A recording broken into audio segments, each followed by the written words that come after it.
আপনারা জানেন সাধারণ ছাত্ররা কোনোভাবেই এই ধরনের ধ্বংসাত্মক কর্মকাণ্ডের সাথে জড়িত না, এবং আজকেও বলেছে এই নাশকতামূলক কর্মকাণ্ডের সাথে ওরা কোনোভাবেই জড়িত না, এবং তারা যারা এই সন্ত্রাসী কর্মকাণ্ড করছে তাদের বিরুদ্ধে যত ধরনের ফোর্স যেখানে প্রয়োজন সেটা আমরা তৈরি করব। মাননীয় সেনাপ্রধানের সাথে, সম্মানিত সেনাপ্রধানের সাথে ইতিমধ্যে আমার মিটিং হয়েছে। সেনাবাহিনীকে যতটুকু সহযোগিতা করা প্রয়োজন বিভিন্ন আঙ্গিকে আমরা আনসার এবং গ্রাম প্রতিরক্ষা বাহিনী করে যাচ্ছি, এবং আমি আশা করি খুব শীঘ্রই বাংলাদেশের মানুষ এই সন্ত্রাসী কর্মকাণ্ড থেকে মুক্ত হবে এবং স্বাধীনভাবে চলাচল করার সক্ষমতা তৈরি হবে। আপনি এটা ওভারঅল দিয়েছে যতটুকু সম্ভব কম ফোর্স ব্যবহার করে মানুষকে যে সন্ত্রাসী কর্মকাণ্ড থেকে মুক্ত রাখবো, এবং দেশ এবং ঢাকা শহরে যেই গত কয়েকদিনে যে তাণ্ডবলীলা চালিয়েছে সন্ত্রাসীরা এবং বিভিন্ন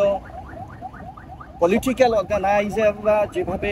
উৎসাহিত করেছিল তাদেরকে, সেটা থেকে মুক্ত আনার জন্য দ্রুততার সাথে সবাই আমরা একসাথে কাজ করব। আপনারা জানেন সাধারণ ছাত্ররা কোনোভাবেই এই ধরনের ধ্বংসাত্মক কর্মকাণ্ডের সাথে জড়িত না,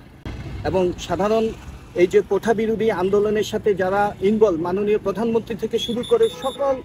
আপনারা জানেন সরকারি মন্ত্রীরা সবাই ওদের প্রতি সহানুভূতিশীল, এবং ওদের যে দাবির সাথে ইতিমধ্যে মাননীয় প্রধানমন্ত্রী একমত প্রকাশ করেছেন, এবং কোটা বিরোধী আন্দোলনে যে নেতৃত্ব দেয় তারাও ইতিমধ্যে বলেছে যে তারা এই ধরনের সন্ত্রাসী কর্মকাণ্ডের সাথে জড়িত না। সো আপনারা অবশ্যই বুঝতে পারবেন এর পিছনে কারা আছে এবং কারা চাচ্ছে গভর্নমেন্টকে ডিস্টেবিলাইজ করার জন্য।